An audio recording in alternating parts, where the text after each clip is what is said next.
दादा नमस्कार. नमस्कार. जरा आपला परिचय सांगा. आम्ही वाटरगावचे संतू सरपंचांचे गाय आहे आणि आम्ही रहमतपूरला आलेलो. रहमतपूरचा विपुल ड्रायव्हरांचा बैल सर्जा हा खूप सुंदर आहे आणि दिसायला पण देखणा आहे. त्याला कुठलीही दाखवायला पण त्याला बट नाही आणि एक नंबर बैल आहे. गाई भरलेली आहे. आज एकदम सुंदर बैल आहे. त्याला शिंगाला म्हणा गळवंड त्याचा पुरा साज एक नंबर आहे. त्यामुळं पायाला बियाला बैल मजबूत आहे. त्याची वासरं पण फार सुंदर पडतात. तुम्ही वासरं बघितलीत काय बैलाची? वासरं बघितलेले आहेत. फोटोमध्ये वासरं बघितलेत? बघितलेले आहेत त्यांचे. तुमच्या तिथं गावात एक वासरू आहे किरोलीमध्ये, महेंद्र पहलवान तुम्हाला सांगितलं असेल बघा. ते वासरू जाऊन बघितलेलं आम्ही आणि त्या ह्याच्यावरच आम्ही इथं आलेलो आहे.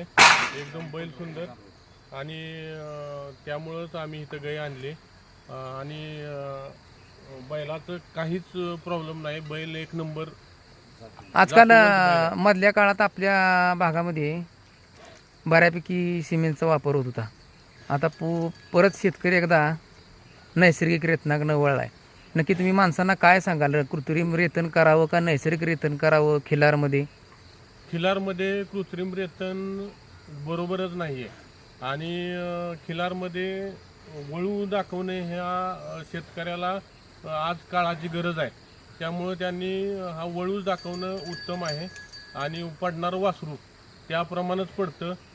नाहीतर तुम्ही कोणता हेतू ठेवून बैल हा मोठ्या मापाचा बैल भरायचा निर्णय का घेतला?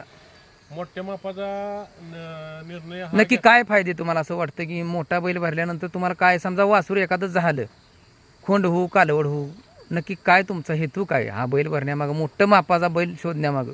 मोठ्या मापाचा बैल शोधण्यामागे एकच कारण आहे की वासरू हे सुंदर आणि देखणं पडावं आणि त्यानंतर त्याची पैदास आपण सगळं काय करतो ते पैदाससाठी करतो. तर पैदास ही चांगली व्हावी आणि एक शेतकरी राजाला एक सुखी जीवन मिळावं त्याच्या मागचा हेतू हेच आहे. त्यामुळं आज आम्ही ह्या बैलापाशी आलेलो आहे. ठीक आहे, धन्यवाद दादा. नमस्कार. नमस्कार.